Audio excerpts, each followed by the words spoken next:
Wagwan Ballard family. Today we're at Ferdinita Park, home of Portmore United. And we're going to catch up with one of the brightest stars in the Jamaica Premier League.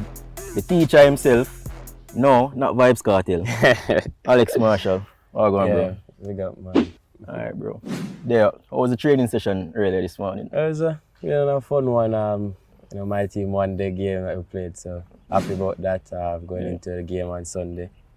Score some goal in the training session? Yeah, man, score some goal. What was the family doing? Everybody's okay, have a little one, he's doing good.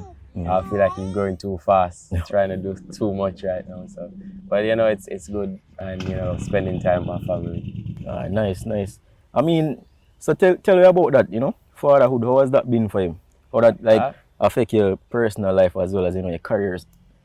I'm very lucky to have people around to help me whenever I need help. So if I have to leave tomorrow to go do something, I know he's safe and he's well taken care of by my mother, my grandmas, my aunts, and cousins, everybody.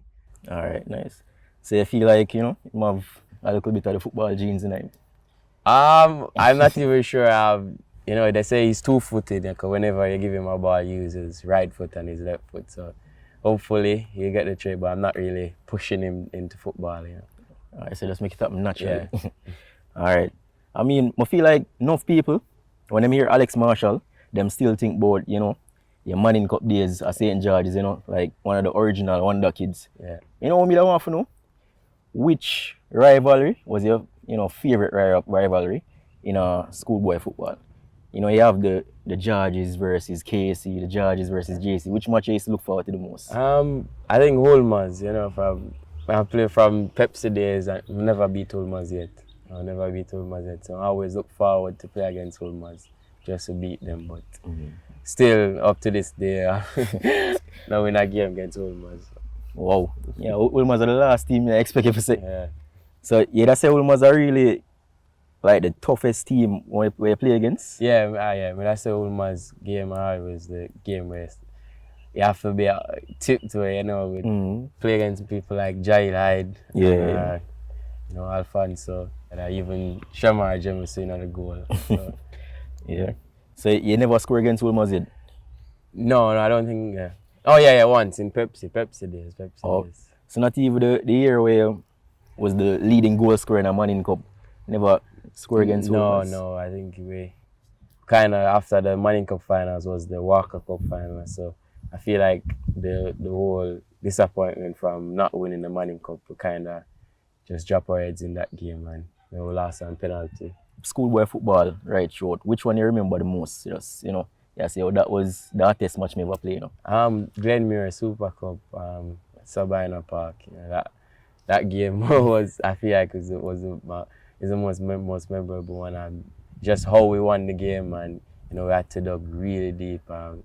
Teammates needed me to step up, and I did. So I feel like that match really brought out some emotions. You remember which year that was? 2015. Oh, okay. Word. I mean, coming off schoolboy football, that time there was a lot of interest in you, like overseas. I remember you even go on some trials, like Europe. Yeah. I mean, talk to me about, that experience, My agent at the time, he sent me to like a bit here before I went on my experience kind of thing to get used to being outside of Jamaica playing with professionals. So I went to St. Louis the first time, and then the other year I went to Germany. I feel like I wasn't prepared, being away from my family in a country where they don't speak my language and stuff like that, and just the food and everything. So I feel like at that time I wasn't prepared for that trials, and I think that's what happened. Really let me know, because I wasn't fully prepared for it, and as a schoolboy footballer, you're not really. I wasn't playing professional football, so I wasn't sure the type of how fast the game was going to play at that time. So stuff like that really hindered me, or really stopped me from making it to. Which team did you go on trial with in Germany? It was St. Pauli. I think they were in the second division at the time. Talk to me more about the experience in Germany. You say you never really know anybody, you never really understand the language. I mean, that sounds That sound rough. Germany, I went the first day I went there. The agent that I was working, they had somebody there, and they took me to the supermarket and stuff. I got some stuff. I was staying in a room. The TV it wasn't in English or anything like that. So I was like, oh, what am I gonna do now? What am I gonna do? I went to the restaurant, and I tried to get something to eat. And I saw chicken and rice. Well, the rice wasn't really our kind of rice, so I was like, no, this is not it. So for the entire trip, honestly, I had burger and fries. So I feel like, yeah, burger and fries for the entire trip. But I feel like that too really played with the whole trials process, because you know you're eating burger and fries, not healthy for you. Yeah. Feel like enough people don't really, understand, that aspect of it, the off the field part of the football can really affect you. So I have a story with the whole Germany thing. So I went there, to get to Germany, something like 21 hours. It took me 21 hours to get there. So I got there today. The next day we had training, and everybody in the running shoes and stuff. So I was like, all right, we're gonna run today. I don't understand the language, but as a young, you're trying to stay at the front of the line. So I think they were saying something about run for 1 minute through the woods. We were running through the woods, run for 1 minute, and then jog for 30 seconds. I was running too fast, too early. Didn't know what we were doing at the time. So I was running for 1 minute and 30 seconds, and then when I was like, look back, there was nobody. Fast forward 15 minutes after, everybody's gone. I'm at the back with the coach, back and everything tight, like boss. So the assistant coach, him kind of speak English a bit. So he was saying like, this is the thing about Germany, where we might not be the most skilled or stuff like that, but we're disciplined and we work hard. And so I was at the back. When I got to this facility, everybody was changed and ready to go home. And I was like, yep, I'm definitely going back home to Jamaica, because I know they're not going to sign somebody that's not fit, but really I think it was because of the flight and the whole jet lag thing. So you just have to be prepared when you go to Germany for anything. Looking back now, you feel like there's anything you'd do differently at that time? Yeah, I would try to play a bit faster and play with more confidence, because I went over there and I feel like I was too in my shell. I wasn't expressing myself as much as I should have, and I think that's what and other stuff really let me know. You were playing for Halifax Wanderers in Canada. Tell me, how did that move come about? We were about to leave for a game in Japan, under 23 game, and they said, coach, well, I got a paper saying that I'm in a draft for the Canadian Premier League, which is I think it was the second year of the league. So, and he said they asked if I'm interested, and I'm like, yeah, definitely I want to play overseas, be a part of something that might be something big in the future. So yeah, and I got the call that Wanderers picked me, and yes, I don't know. I don't know how I don't remember how I felt at that time, but I know it was what I wanted. All right, nice.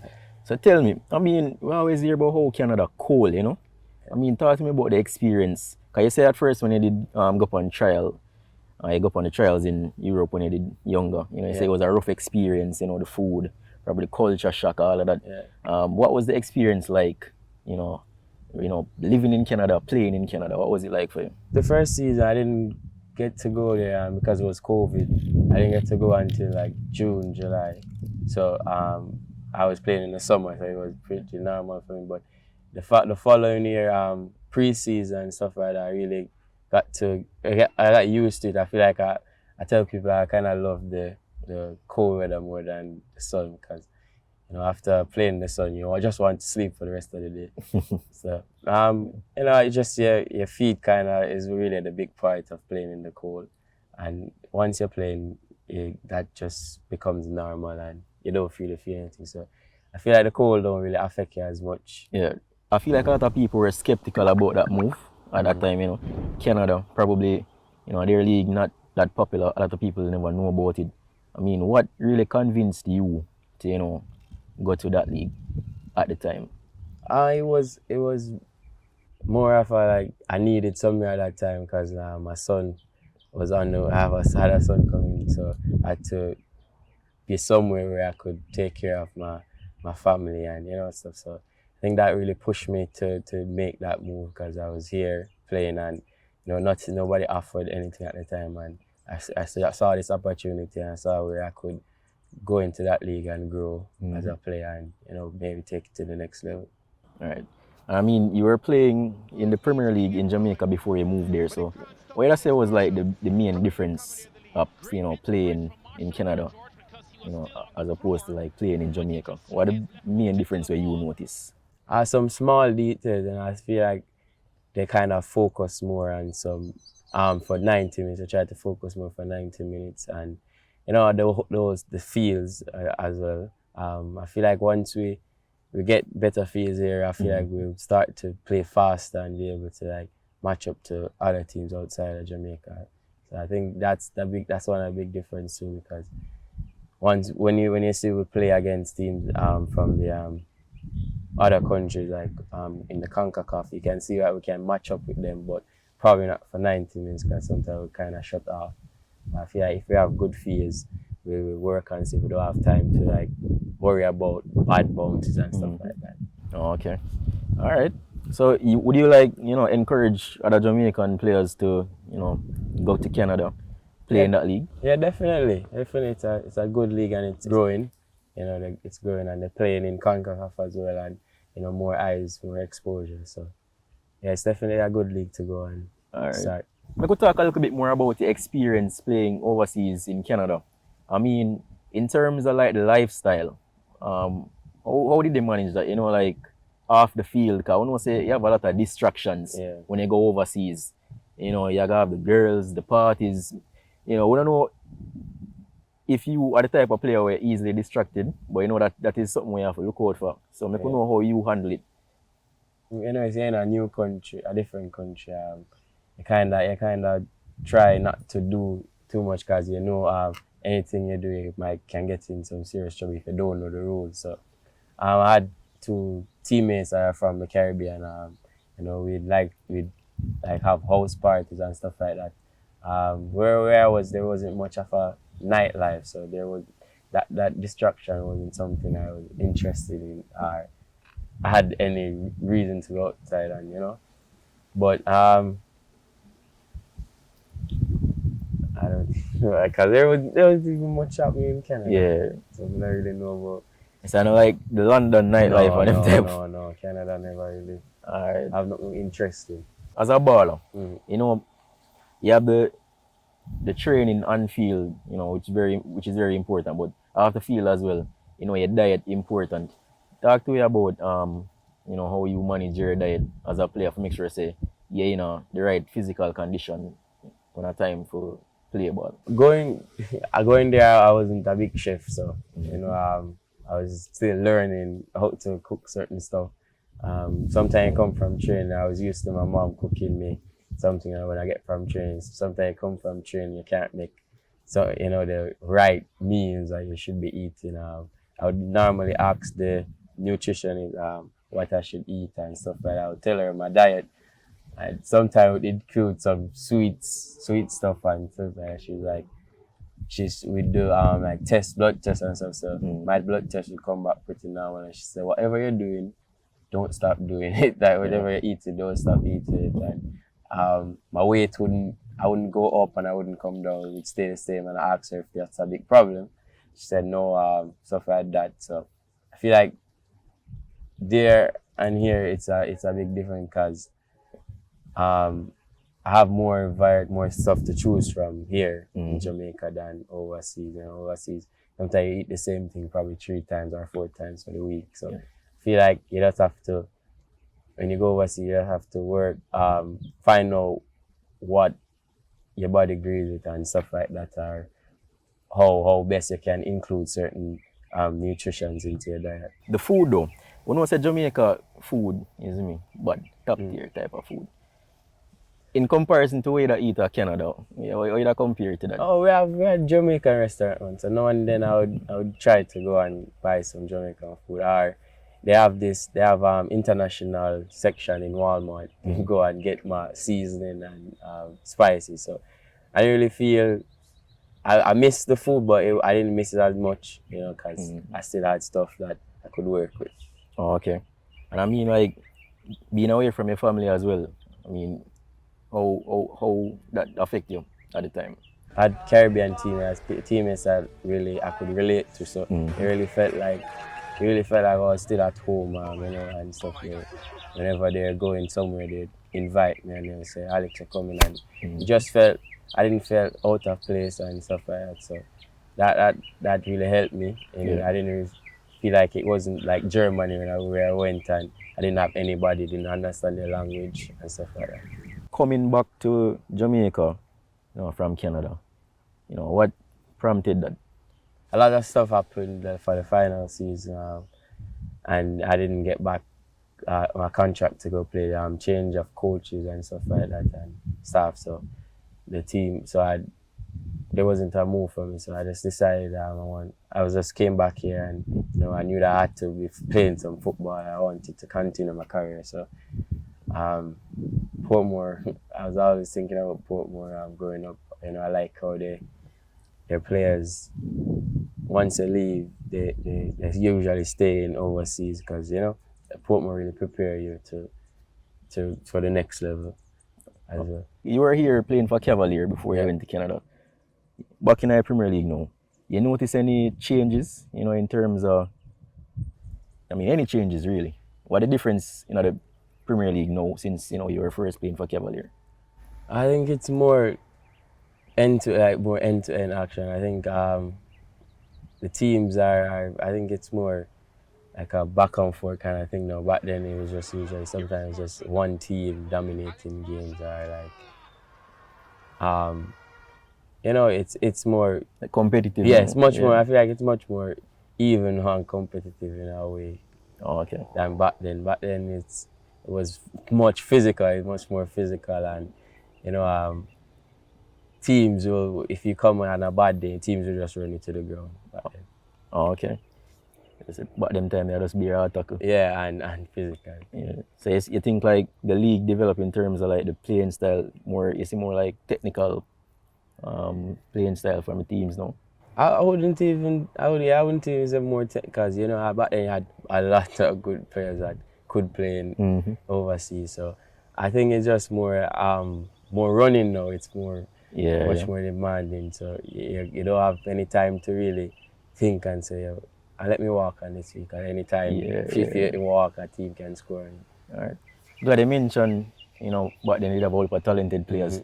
I mean, back in our place now, you notice any young players or, you know, young players in the league, could I even be some schoolboy footballers where like probably remind you of yourself back in the day, or just, you know, just like really talented as that you tell like him have potential. You notice any players where you say, you know, probably keep an eye upon? Well, the leading goal scorer after college, goal scorer. Yeah, I like him. I like him as a player. I like how he's confident, you know. He's willing to do the work and help his team. That's just been done. I like Devante Campbell as well. Very explosive. And the Cavalier team on a whole, young players. So there's a lot of young players. I don't really remember them right now, but there's a lot of young players I watch and I see, and even players on my team that have potential. You know, just need to just keep focused and right. I mean, you have people like Siobhan Walsh, you know, do well this season as well. Yeah. Nice. Glad you mentioned Cavalier. So why never rejoin Cavalier? I'm sorry, but we don't want to get it. But we don't have nothing against Cavaliers, man. Like, you know. Yeah. It's no bad blood. No bad blood. Yeah. All right. You even win a trophy against him with the link up. Them when beat in the final. Yeah. That never kind of occurred. Football, you know, I just how we won the trophy, you know, with the situation happened at the game. I wasn't really happy about that. So, but I just looked at it as it's a team, you know. no hard feelings. Yeah. I just needed to do my job and I needed a trophy. Yeah. So That was the locker room incident, by the way, yeah, breaking that the was locker it. room. Locker room incident. Yeah. What do you think about Craig Butler's comments? Because he was asked why didn't he, work with you back when you were a schoolboy footballer, and he said that Rudolph Speed, never want to make a train with him. I must say Rudolph Speed can't develop players. And say me even go as far as to beg him mother for make you come train with him, but it never happened. I mean, what do you think about that? I watched the interview, and I knew that it was going to be something like that. But I don't really think much about it. I know I always tell people that sometimes back then when I used to kick free kick properly, Craig Butler was the reason.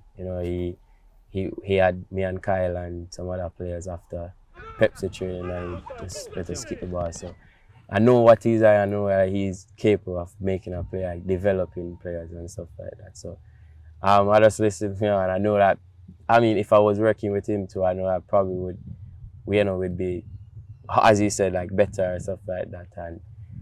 But I don't take anything from Cavalier because Coach Rudolph really give me that, like, give me the exposure and stuff like that to showcase my talent. So I wouldn't say I would probably wish they would work together, for my career, but I don't have anything against anyone. So you say you actually work with Craig Butler? Yeah, when I was younger, yeah. This is what, Phoenix or? No, just George's, because Kyle Butler used to play for George's in first form. Yeah, I mean, I don't know what the beef is about between Craig Butler and Rudolph Speed, but I feel like, and for us organize a match between Cavalier and Phoenix.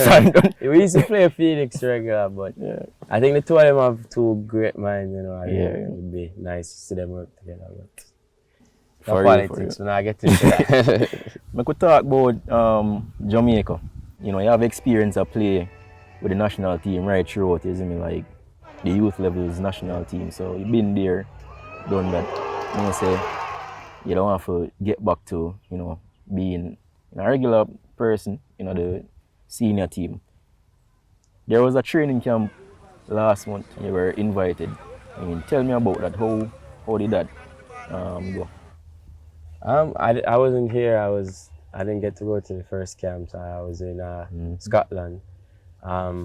So it's just last week and this week but it was a good experience. I learned a lot from the coaching staff up there. And, I'm really trying to add it to my game even at Portmore. Even when I'm at training, I'm still thinking about what he's trying to establish, trying to get us to do right whenever we come to the national team. So I'm really, taking everything he's saying and trying to grow or improve my game. World Cup qualifiers, CONCACAF Nations League finals, you feel like you still have something you can bring to the team for help us, achieve certain goals? Yeah, but I'm not going to be like, I should be playing over this guy or over that guy, because I know it's much different on the international level. It's much more faster than playing in the Premier League in Jamaica. So I just need to, as I said, work on stuff that I would try to do faster playing overseas, and trying to do stuff better and not for 90 minutes and not just for 20 minutes and just shut off for the entire game. You have to be really into the game when you're playing international football. Right. Obviously, as a baller, you'd probably set out your targets at the beginning of the season.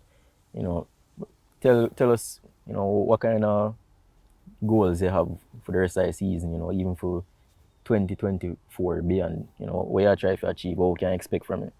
I would like to add more goals, I'm on 2 goals, but I keep on telling people that in my game in Portmore United, it's not just the goals. I know goals win games and stuff like that, but if people watch the game, you see that I'm part of most of the goals that we scored too, and not to take anything from the team or anything, but I'm not as long as we're winning games, I'm okay with that. Because I know that when the time comes, the exposure is going to come. People are going to want to see what we're doing right, and if I'm a part of that and part of what we're doing right, then hopefully I'll get back a contract to go overseas and stuff like that. So I'm just working on helping the team as best as possible and where I'm needed. So that's just my goal right now, to just help the team as much and continue to move up the table. Alright people, we're gonna wrap it here now. And if you don't like the reasoning, I want to see more interviews like this, with more local ballers, even coaches, anybody in the football community. Just like, share, subscribe so we can grow the platform. We appreciate the support so far and respect Alex, take the time and forward. Yeah. Alright. That is it. So until next time. We out.